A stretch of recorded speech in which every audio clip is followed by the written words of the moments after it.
Hello students, welcome back to this channel. मैं हूं संदीप गुप्ता और आज हम पढ़ने वाले हैं अबाउट वेक्टर प्रोडक्ट और cross product of two factors.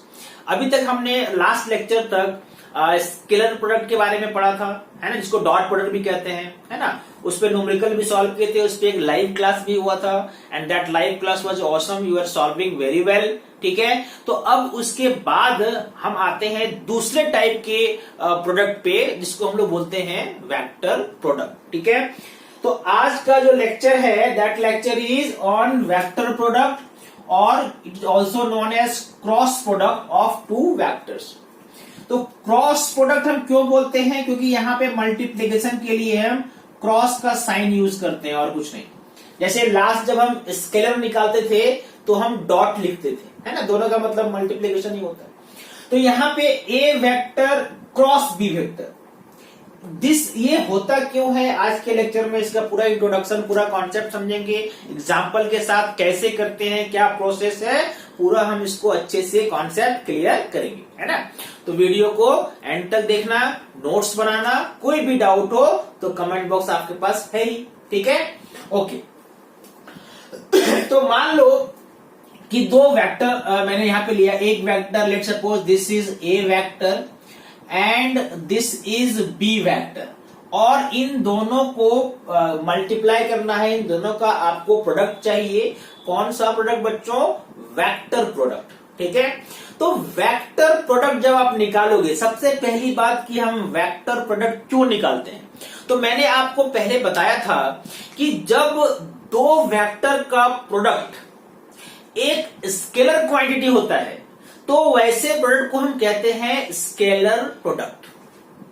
वैसे ही जब दो वेक्टर का प्रोडक्ट एक वेक्टर क्वांटिटी होगा, है ना, मतलब दो वेक्टर को मल्टीप्लाई किया आपने तो जो आया रिजल्ट वो भी वेक्टर है, तो ऐसे प्रोडक्ट को हम कहते हैं वेक्टर प्रोडक्ट। फिजिक्स में ऐसे बहुत सारे क्वांटिटीज आपको मिलेंगे जो दो वेक्टर को, दो फिजिकल क्वांटिटी जो वेक्टर है उनको मल्टीप्लाई करके आते हैं और वो अपने आप में भी वेक्टर होते हैं, है ना। मतलब दो वेक्टर भी, ये दोनों वेक्टर है ही, इसको मल्टीप्लाई करके जो आया वो प्रोडक्ट भी वेक्टर है। तो ऐसे प्रोडक्ट का नाम क्या है?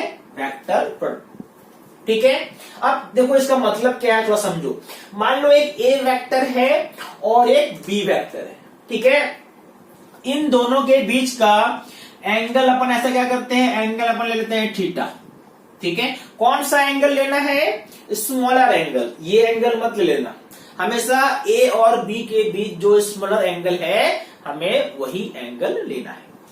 तो ए वेक्टर और बी वेक्टर को, आपका ए वेक्टर और बी वेक्टर के बीच कितना एंगल है? थीटा एंगल है। तो ये जो ए क्रॉस बी है इसको हम क्या लिखते हैं? इस बार हम इसको लिखेंगे magnitude of A into magnitude of B into sine theta. ठीक है, दैट मीन्स वहां पे कॉस थीटा था, यहां पे क्या होगा? Sine theta. थीटा कौन सा एंगल है? Angle between A vector and B vector. चलो ये तो मैग्नीट्यूड का बात हो गया, ए बी साइन थीटा। मैंने आपको क्या बताया था? ये जो प्रोडक्ट आएगा ये वेक्टर क्वांटिटी होगा। वेक्टर क्वांटिटी होने का मतलब क्या है? इसके पास एक अपना डायरेक्शन होना चाहिए। वो डायरेक्शन को मैं यहां पे लिखता हूं एन कैप, क्योंकि हमें मालूम नहीं है डायरेक्शन किधर है। तो जो भी डायरेक्शन है उसके अलोंग ये एक यूनिट वेक्टर है ना। देखो मैं इसको समझाता हूं अच्छे से, बहुत ही आराम से समझेंगे, आपको इसका कॉन्सेप्ट पूरा क्लियर हो जाएगा। ए क्रॉस बी का मतलब क्या हो गया? ए बी, ए इसका मैग्नीट्यूड है, इसको ए लिखा मैंने, बी इसका अपना मैग्नीट्यूड है बी वेक्टर का, sine theta into N cap. अब ये एन कैप बताता है कि जो रिजल्ट आया है वो वेक्टर क्वांटिटी है। याद करो डॉट प्रोडक्ट में ऐसा कुछ नहीं था, ओनली ए डॉट बी हम क्या लिखते थे? ए बी कॉस थीटा, क्योंकि उसके पास कोई डायरेक्शन नहीं है, दैट वाज स्केलर। लेकिन इस बार का रिजल्ट क्या है? वेक्टर है। और अगर वेक्टर है तो उसके पास डायरेक्शन होना चाहिए, और वही डायरेक्शन है एन कैप। यानी अगर मैं यहां पे लिखूं एन कैप के बारे में एक लाइन, तो क्या लिख सकते हैं, N cap is the unit vector, n cap is the unit vector। अब ये यूनिट वेक्टर किधर लेंगे, इसका डायरेक्शन क्या होना चाहिए, है ना। Unit vector in the direction perpendicular, ध्यान से सुनना इसको, है ना, perpendicular to the plane of A vector and B vector. कहने के मतलब ए वेक्टर और बी वेक्टर जिस प्लेन में है उसके परपेंडिकुलर डायरेक्शन में इसका प्रोडक्ट का डायरेक्शन होगा। एन कैप जो है वो कौन सा डायरेक्शन शो कर रहा है, जहां ए बी है उसके परपेंडिकुलर, है ना। अब देखो इस वाले क्वेश्चन में ए और बी दोनों किस प्लेन में है, इस व्हाइट बोर्ड के प्लेन में है। प्लेन समझते हो ना, दो एक्सिस जहां पे होता है, एक एक्स एक्सिस और एक वाई एक्सिस, ठीक है। तो मान लो इस व्हाइट बोर्ड को मैंने माना कि ये एक्स एक्सिस है और ये वाई एक्सिस है, तो व्हाइट बोर्ड क्या हो गया, व्हाइट बोर्ड एक प्लेन हो गया, और इसी प्लेन में ए और बी दोनों है, ए वेक्टर भी है और बी वेक्टर भी है। तो जो इनका क्रॉस प्रोडक्ट होगा इस व्हाइट बोर्ड में नहीं होगा। क्रॉस प्रोडक्ट का डायरेक्शन अगर आपको चाहिए तो इस व्हाइट बोर्ड के परपेंडिकुलर होगा, क्योंकि क्या लिखा हुआ है, N cap is the unit vector in the direction perpendicular to A vector and B vector. अब इस व्हाइट बोर्ड में कौन सा एक्सिस पर कौन सा लाइन है जो आपको दिखता है परपेंडिकुलर, ये लाइन दिखता है क्या, ऐसे, है ना। ये कौन सा एक्सिस है, जेड एक्सिस है। यानी अगर ये एक्स वाई प्लेन में है बच्चों, तो ये जो एक्सिस होगा ए और क्रॉस बी का वो इसके परपेंडिकुलर होगा। बात समझ में आई, मतलब अलोंग दिस एक्सिस, ये जेड एक्सिस है ना, इधर होगा, एग्जैक्ट जेड एक्सिस में होगा। मतलब जो भी आपने प्लेन लिया है उस प्लेन के परपेंडिकुलर आपको एक्सिस लेना है, ये आपको ध्यान में रखना। जिस प्लेन में लिया, अगर आपने पूरा व्हाइट बोर्ड पे है तो जे इधर होगा, ठीक है, समझ में आ रही बात, ओके। अब ये थर्ड एक्सिस को आप ऐसे बनाते हो ना, सिंबल ऐसे सिंबलाइज करते हो, ठीक है। थर्ड एक्सिस कैसे बनाते हैं हम, थर्ड एक्सिस यहां पे ऐसे, ये जेड एक्सिस बनाते हैं ऐसे। अगर ये एक्स जेड प्लेन में होता तो क्रॉस प्रोडक्ट का डायरेक्शन होता है अलोंग वाई एक्सिस। अगर A vector Z Y plane में होता तो इसका डायरेक्शन होता अलोंग एक्स एक्सिस। बात समझ में आ रही है आपको। कैसे पता करोगे कि ये एक्स वाई प्लेन में है, अगर कोई वेक्टर एक्स वाई प्लेन में है तो उसमें सिर्फ आई और जे कैप रहेगा, अगर जेड वाई प्लेन में है तो जे और के कैप रहेगा, और अगर वाई एक्स प्लेन में है, एक्स जेड प्लेन में है तो आई और के कैप रहेगा। कहने का मतलब है कि वेक्टर के रिप्रेजेंटेशन से आप समझ जाओगे। जैसे मान लो मैं यहां पे एक एग्जांपल लिखता हूं, अभी अच्छे से समझेंगे। एक एग्जांपल लिखता हूं कि मान लो ए क्रॉस जो है वो 2i-3j है, और बी क्रॉस जो है वो 4i+j कैप है। समझ में आई बात। तो ये देखो, ये दोनों वेक्टर, ए वेक्टर आई जे मतलब एक्स वाई प्लेन में है। किस प्लेन में है बच्चों, ये एक्स वाई प्लेन में है, और यहां पे भी आई जे है। आई जे मतलब X Y plane. I represent करता है एक्स एक्सिस को, जे करता है वाई एक्सिस को, और के करता है जेड एक्सिस को, ये आपको मालूम है। तो जब इन दोनों का आप निकालोगे क्रॉस प्रोडक्ट, अभी हम फॉर्मूला पे बाद में जाएंगे, अभी आप बिना सॉल्व किए अगर आपसे कोई पूछे कि ए क्रॉस बी का डायरेक्शन क्या होगा तो आप क्या बताओगे। चूंकि ए भी एक्स वाई प्लेन में है और बी भी एक्स वाई प्लेन में है, तो एक्स वाई पे जो थर्ड एक्सिस होता है परपेंडिकुलर मतलब जेड एक्सिस, यानी इनका जो क्रॉस प्रोडक्ट होगा, इनका जो क्रॉस प्रोडक्ट होगा वो किधर डायरेक्टेड होगा बच्चों, along जेड एक्सिस। अब जेड एक्सिस पॉजिटिव होगा या जेड एक्सिस नेगेटिव होगा ये हम अभी समझेंगे, लेकिन मैंने जो बेसिक आपको समझाया कि अगर ये एक्स वाई प्लेन में है और बी भी एक्स वाई प्लेन में है तो इसका क्रॉस प्रोडक्ट जेड के एलोंग होगा, इतना तो तय। बात समझ में आ रही है? अगर मान लो मैंने बोला होता, अब इसको थोड़ा और अच्छे समझ लो आप, डायरेक्शन में ही कंफ्यूजन होता है इसलिए मैंने और अगर ले लिया, मान लो मैंने लिया A vector equal to 2i plus 4k और दूसरा वेक्टर ले लिया i माइनस 5k। अब देखो ये किस प्लेन में है, i के मतलब एक्स जेड प्लेन में है, और ये भी किस प्लेन में है, ये भी एक्स जेड प्लेन में है। करेक्ट है?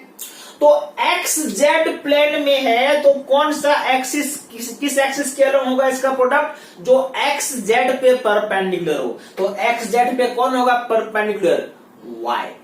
यानी इनका इसका जब आप क्रॉस प्रोडक्ट निकालोगे तो उसका डायरेक्शन किधर होगा, एलोंग वाई एक्सिस। मतलब आंसर जो भी होगा उसमें सिर्फ जे कैप होगा, आई कैप के कैप नहीं होगा। ठीक है? कैसे नहीं होगा ये अभी बाद में समझेंगे, पहले आपको जो मैंने कॉन्सेप्ट समझाया डायरेक्शन का ये क्लियर हुआ, ये इंपॉर्टेंट है। जिस प्लेन में आपने ए वेक्टर और बी वेक्टर को रखा है उस पे परपेंडिकुलर जो एक्सिस है उसी के अलोंग क्रॉस प्रोडक्ट का डायरेक्शन होता है। ठीक है? बेसिक आइडिया मिला डायरेक्शन का। ओके, चलो अब थोड़ा सा आगे बढ़ते हैं जल्दी से। मान लीजिए यहां पे मैं सिर्फ लिखता हूं मैग्नीट्यूड ए क्रॉस बी का मैग्नीट्यूड। अब चूंकि ये वेक्टर है तो इसके मैग्नीट्यूड के बारे में पढ़ेंगे, डायरेक्शन के बारे में अलग से पढ़ेंगे। पहले मैग्नीट्यूड के बारे में अगर बात कर लें तो क्या होता है इसका मैग्नीट्यूड, इसका मैग्नीट्यूड होता है A B sine theta. N cap मैंने नहीं लिया क्योंकि वो डायरेक्शन शो करता है।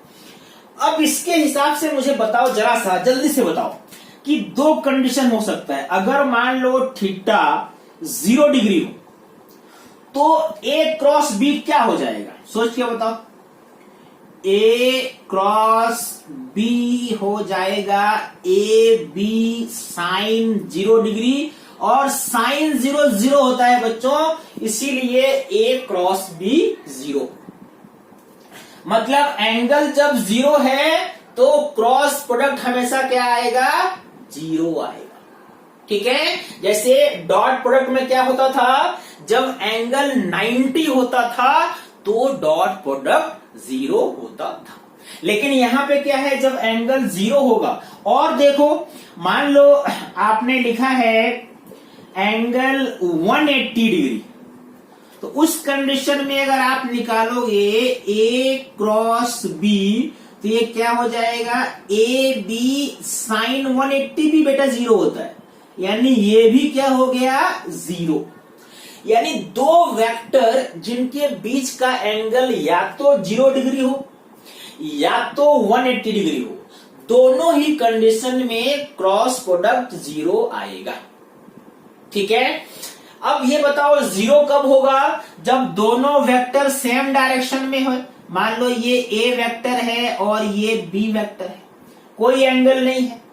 अच्छा, अब ये कब होगा, इसको आप ऐसे भी समझ सकते हो, एक दोनों वेक्टर आपस में क्या है, पैरेलल हो सकता है। पैरेलल लाइन में भी क्या होता है कि कोई एंगल नहीं होता है, 0 डिग्री एंगल होता है।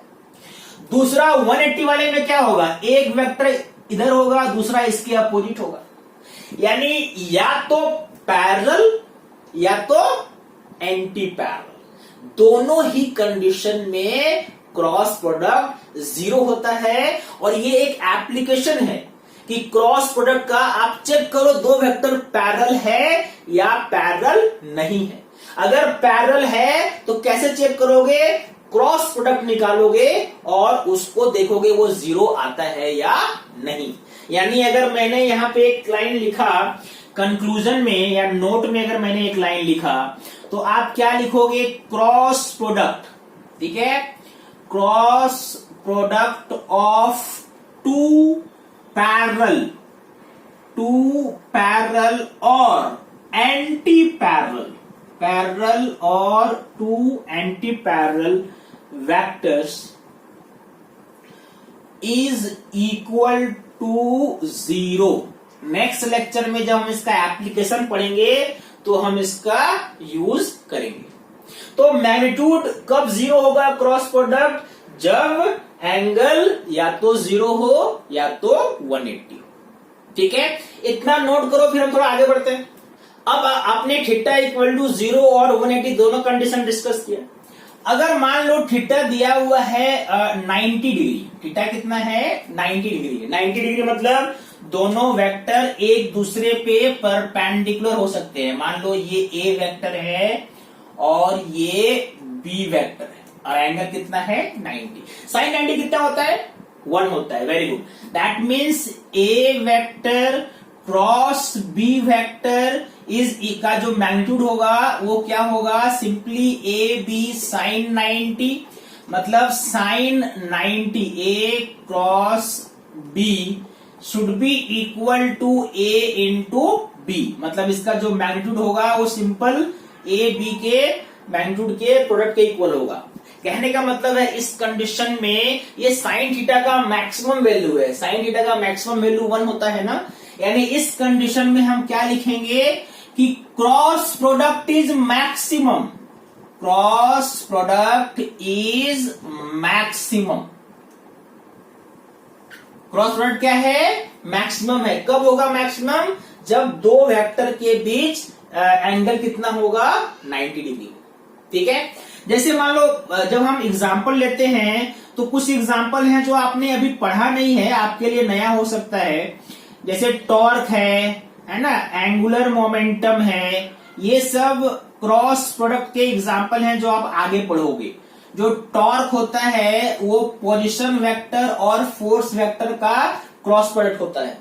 जो एंगुलर मोमेंटम होता है बच्चों वो पोजीशन वेक्टर और लीनियर मोमेंटम का क्रॉस प्रोडक्ट होता है।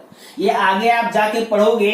लेकिन मान लो इसमें अगर आपसे पूछा जाए भाई टॉर्क कब 0 होगा, तो आप बोलोगे जब आर और एफ के बीच का एंगल 0 हो, या आर और एफ के बीच का एंगल 180 हो।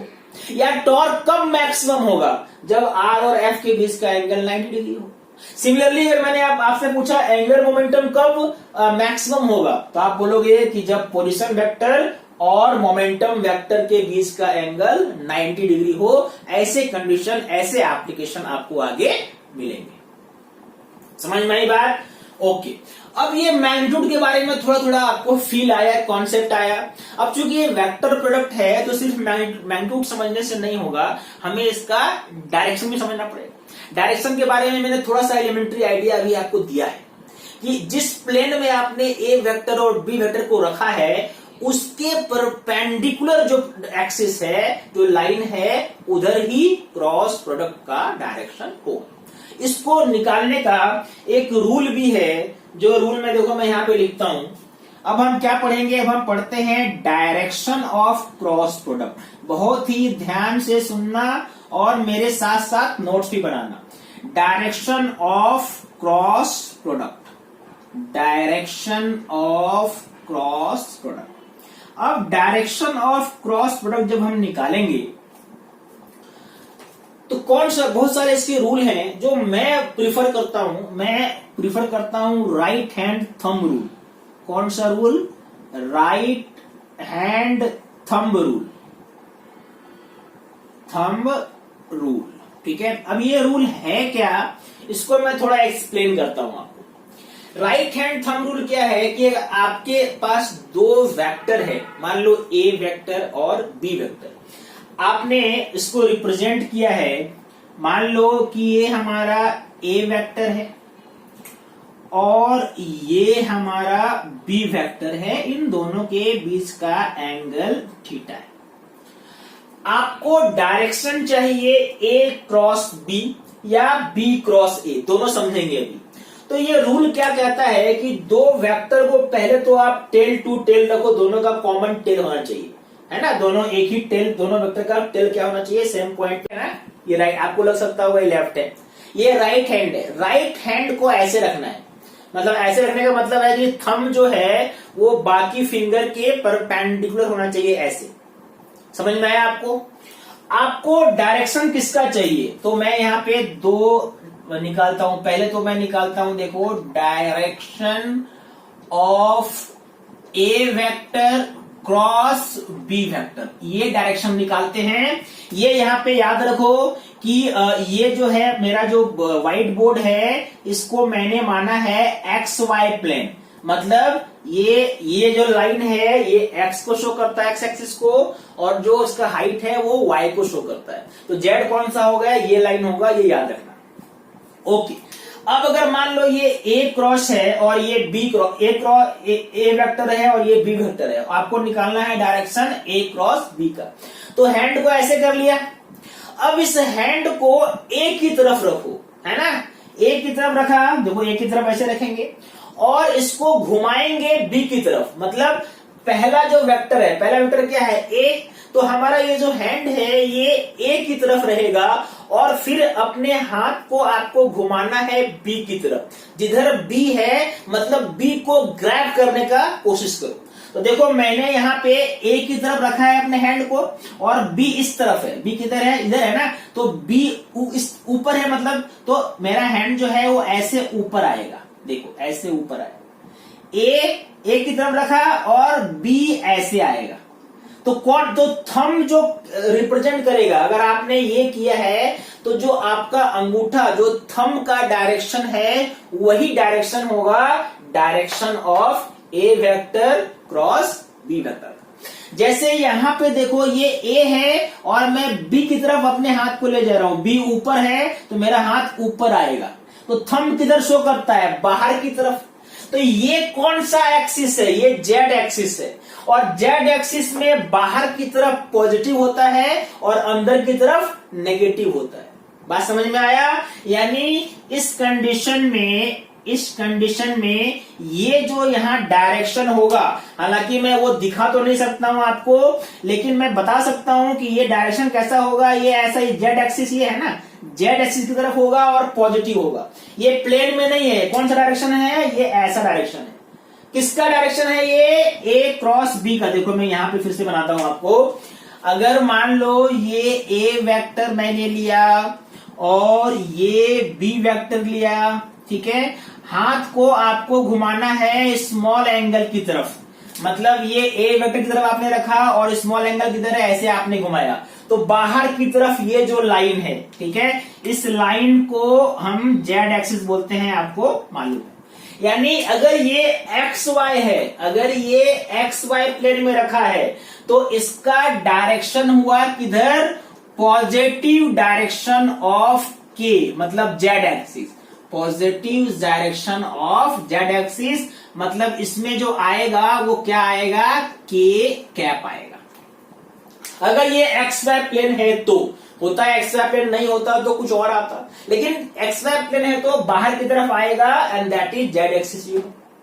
अच्छा, इसी को यूज करो और आप निकालो direction of B vector cross A vector, direction of B. अब देखो पहला वेक्टर कौन सा है, बी है ना, तो अब आपने हाथ को बी की तरफ रखना पड़ेगा, क्योंकि पहला जो है उधर, फर्स्ट जो वेक्टर है वहां पे अपने हैंड को रखते हैं, तो आपने बी की तरफ रखा और ए किधर है, नीचे है, तो ए को आप ग्रैब करोगे तो ए ऐसे नीचे आएगा, ऐसे ग्रैब करोगे तो अंगूठा किधर जा रहा है बच्चों, अंगूठा अंदर जा रहा है, थंब अंदर जा रहा है। ये कौन सा एक्सिस है, जेड एक्सिस, और चूंकि ये अंदर जा रहा है मतलब नेगेटिव जेड एक्सिस। कौन सा एक्सिस है, ये होता है पॉजिटिव जेड एक्सिस, ये होता है नेगेटिव जेड एक्सिस, ठीक है। यानी अगर इसका डायरेक्शन आपको चाहिए था, अगर मान लो ये ए वेक्टर आपने यहां बनाया और ये बी वेक्टर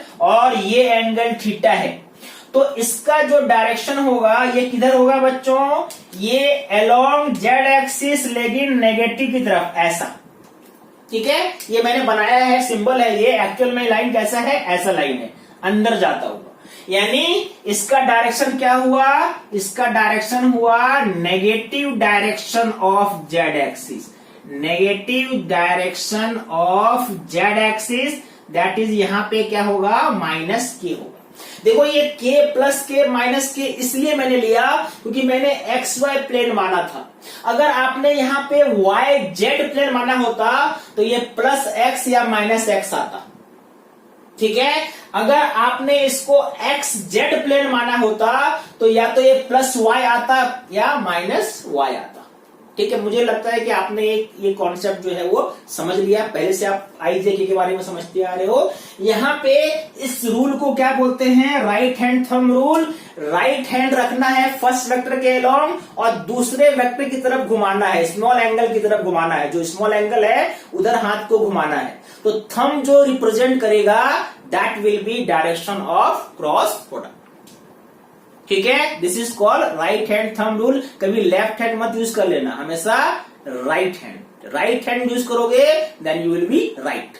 ठीक है, ओके, नोट करो इसको।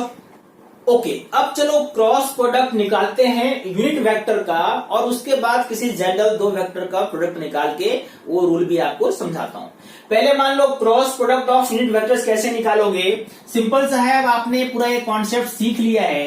जैसे कि मान लो अगर मैंने बोला कि I क्रॉस I या मैंने बोला J क्रॉस J या मैंने बोला K क्रॉस K, तो कितना होगा।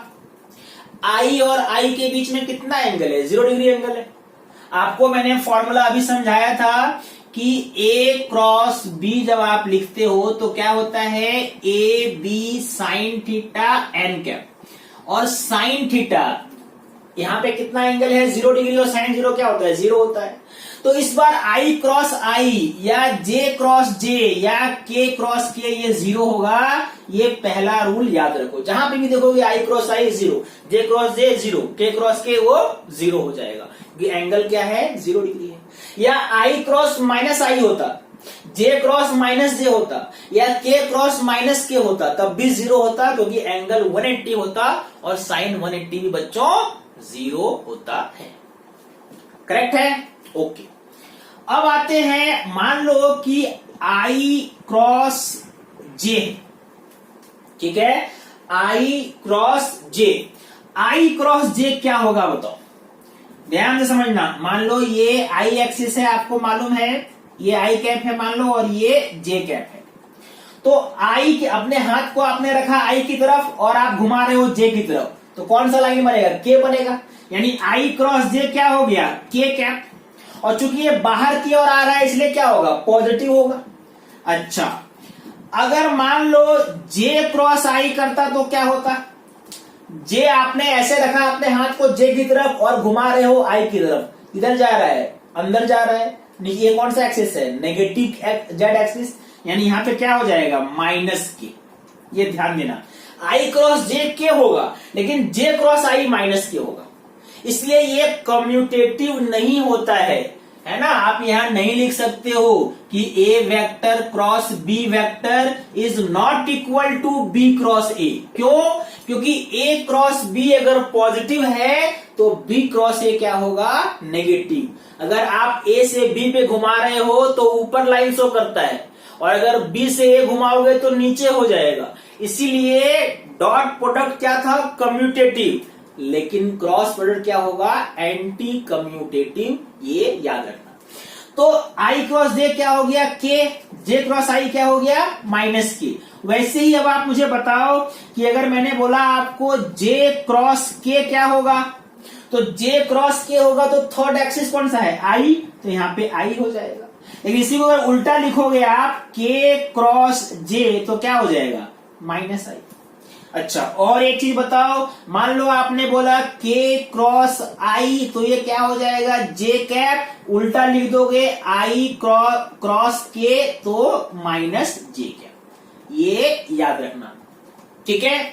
इसको याद रखने का एक सिंपल तरीका आपको बताता हूं, क्या तरीका है वो देखो। मान लो आपने एक ये सर्कल ऐसा बनाया, यहां पे I लिखो, करेक्ट है।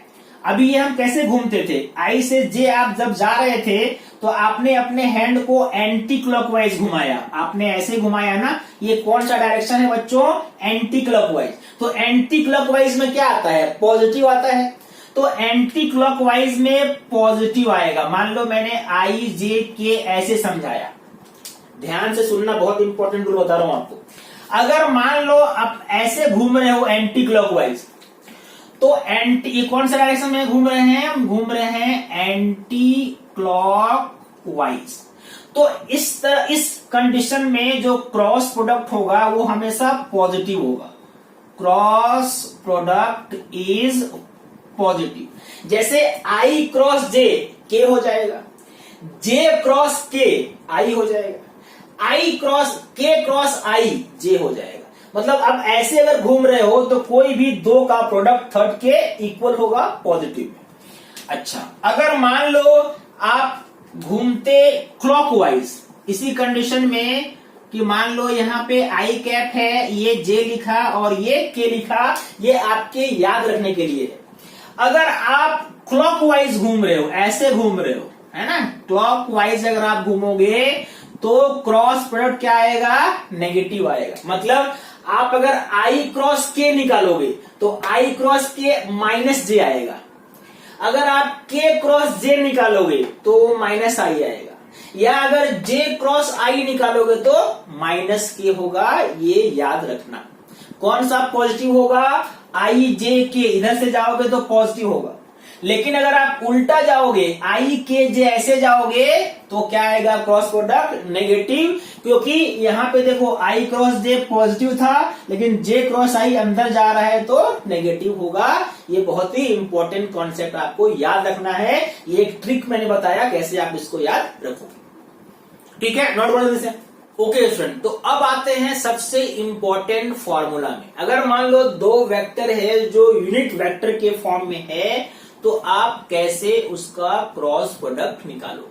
ठीक है, दो वेक्टर है, एक वेक्टर है A equal to A X I cap plus A Y J cap plus A Z K cap, and second vector is B I cap B X I cap plus B Y J cap plus B Z K cap. और इन दोनों का आपको क्या निकालना है? Cross product. तो simple, जैसे आप मल्टीप्लाई करते हो, पहले ए एक्स आई से इन तीनों को मल्टीप्लाई करेंगे, फिर ए वाई जे से इन तीनों को मल्टीप्लाई करेंगे, और फिर ए जेड के से भी इन तीनों को मल्टीप्लाई करेंगे और आंसर फाइंड करेंगे। ठीक है, करते हैं। देखो, तो सबसे पहले इसको थोड़ा एक्सपेंड करते हैं, ध्यान से देखना।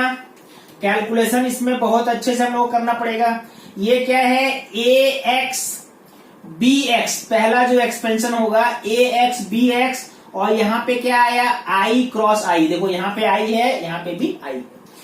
पहले हम क्या कर रहे हैं आपको मैं बता दूं। पहले मैं ए एक्स आई कैप से इन तीनों को मल्टीप्लाई कर रहा हूं। ओके, पहला हो गया। सेकेंड टर्म में आएगा A X B Y, this will be A X B Y I cap cross J cap, I cap cross J cap. और थर्ड में आएगा A X B Z I cap cross K cap. ये पहला, इससे इन तीनों का multiplication हो गया। दूसरा हम क्या करेंगे? दूसरा हम ए वाई जे से फिर इन तीनों को करेंगे।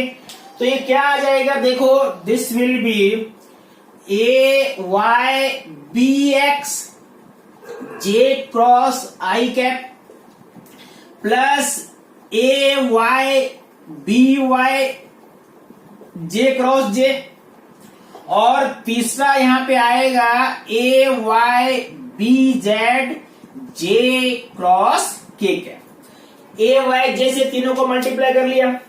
उसके बाद आते हैं ए जेड के से। ए जेड के देखो कितना हो जाएगा? दिस इज ए जेड के, सॉरी, ए जेड बी एक्स और के क्रॉस आई है बच्चों, के क्रॉस आई, और ए जेड बी वाई है सेकेंड टर्म, ए जेड बी वाई के क्रॉस जे, के क्रॉस जे, और थर्ड टर्म क्या है? ए जेड बी जेड के क्रॉस के।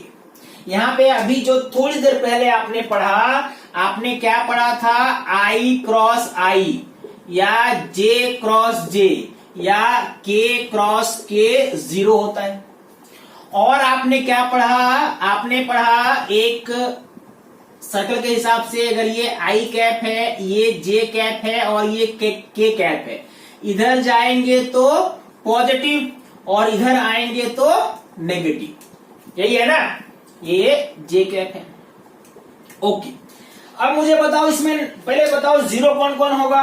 तो मुझे यहाँ पे ये दिख रहा है आई क्रॉस आई, जे क्रॉस जे, के क्रॉस के, ये तीनों जीरो होने चाहिए क्योंकि यहाँ पे एंगल क्या है 0 डिग्री है।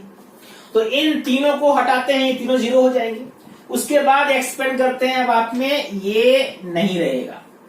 यहां से स्टार्ट करो, पहला ए एक्स बी वाई है।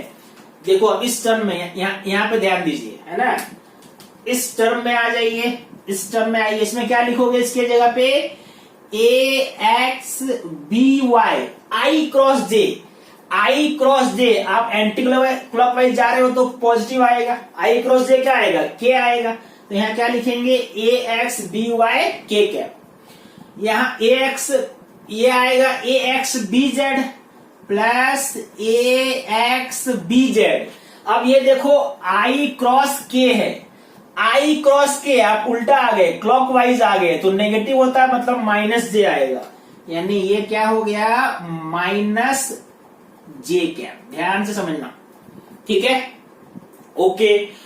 और ये टर्म हो गया। अब इस टर्म पे आओ, थर्ड टर्म पे। थर्ड टर्म क्या है, ए वाई बी एक्स।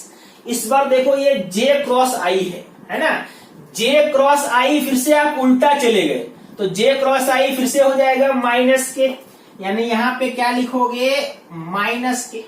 ये भी हो गया। इस टर्म में आओ, ये कौन सा है, this is A Y B Z, J cross K, J cross के। इस बार आप एंटी क्लॉकवाइज जा रहे हो, प्लस के डायरेक्शन में जा रहे हो, तो जे क्रॉस के क्या हो जाएगा, प्लस आई। तो यहां पे आप लिखोगे आई कैप। उसके बाद ये टर्म में आ जाइए, ये है ए जेड बी एक्स। ये कौन सा टर्म है बच्चों, ए जेड बी एक्स। और के क्रॉस आई, देखो के क्रॉस आई, फिर से आप इधर ही जा रहे हो, एंटी क्लॉकवाइज जा रहे हो तो पॉजिटिव आएगा, मतलब प्लस जे आएगा। ये भी हो गया। और लास्ट टर्म बचा ए जेड बी वाई। क्या बचा बच्चों, ए जेड बी वाई के क्रॉस जे। देखो के क्रॉस जे, अब ये उल्टा जा रहे हो आप, के क्रॉस जे यानी नेगेटिव डायरेक्शन में जा रहे हो, तो के क्रॉस जे क्या हो जाएगा, माइनस आई, माइनस आई, ठीक है। यानी इसको अगर सब आई वाले को एक साथ लिखो, जे वाले को एक साथ लिखिए, तो क्या आएगा, हम क्या फाइंड कर रहे हैं, हम फाइंड कर रहे हैं ए क्रॉस बी। और ये क्या आएगा बच्चों, आई वाला कौन सा प्लस है, यहां प्लस है, ऐसे लिखो ए वाई बी जेड, और ये माइनस है, माइनस ए जेड बी वाई। देखो आपको समझना, याद रखना, इसमें बहुत आसान है, ए वाई बी जेड है, फिर ए जेड बी वाई है, और ये कौन सा है, ये आई कैप है। वैसे ही यहाँ पे देखो जे, ये टर्म जे है नेगेटिव में, तो यहाँ क्या लिखेंगे, माइनस, ये क्या आ जाएगा, ए एक्स बी जेड, और ये पॉजिटिव है तो यह माइनस माइनस यहाँ प्लस हो जाएगा। क्या लिखेंगे, ए जेड बी एक्स, ये क्या हो गया, जे कैप। क्या है, A X D Y plus में, और यहाँ पे A Y B X, A Y B X के। यानी this is the formula to find cross product in two vectors in unit vector form. आप बोलोगे सर इतना बड़ा फॉर्मूला याद कैसे रहेगा, तो याद रखने का एक छोटा सा शॉर्ट ट्रिक है, वो मैं बताता हूं, उसके बाद ये आपको आसान लगेगा, ठीक है। मान लो कि आपको ए वेक्टर क्रॉस बी वेक्टर निकालना है, तो इसको ऐसे लिखो, इसको बोलते हैं डिटर्मिनेंट फॉर्म, है ना। मैथ में आप पढ़ोगे, जिनका मैथ नहीं है उनके लिए बस मैं बता देता हूं कैसे सॉल्व करना है। मान लो ये दो वेक्टर है और इसका आपको निकालना है क्रॉस प्रोडक्ट, तो कैसे निकालोगे, या ऐसा करो पहले इसको नोट कर लो, फिर मैं उसको फ्रेश से बताता हूं आपको।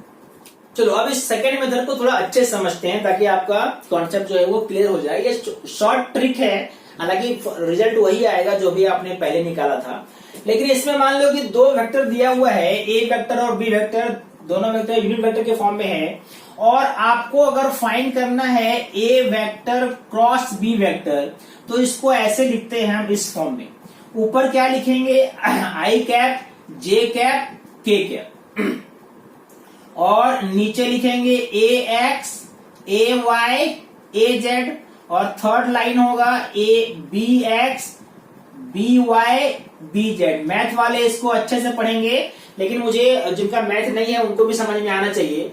अब इसमें क्या करते हैं, इसमें हम सबसे पहले जब आप आई कैप निकालेंगे, है ना, तो जब आई कैप निकालेंगे तो इस वाले को, इसमें 3 स्टेप होगा, है ना। देखो कैसे करेंगे। सबसे पहले हम आई कैप के साथ लिखेंगे क्या आएगा। तो आई कैप के साथ जब आप लिखोगे तो आई कैप के जो नीचे है इसको आप मत देखो, है ना, इसको छोड़ के इन दोनों रो में ऐसे मल्टीप्लाई करना। ए वाई से बी जेड, क्या हो गया ये, ए वाई बी जेड, और फिर आप मल्टीप्लाई करना minus B Y A Z, minus B Y A Z. ये हो गया आई कैप, पहला टर्म हो गया।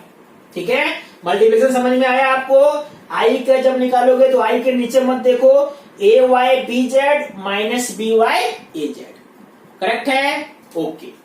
अब आते हैं जे वाले टर्म में, है ना। जब जे वाला टर्म करोगे तब क्या करेंगे, देखो अब ये जे वाले टर्म में इसको आप माइनस कर दो, इसको आप ढक दो, और फिर से आप कैसे मल्टीप्लाई करोगे, ए एक्स बी जेड। देखो ए एक्स बी जेड, लेकिन यहां पे साइन रहेगा माइनस, ये याद रखना।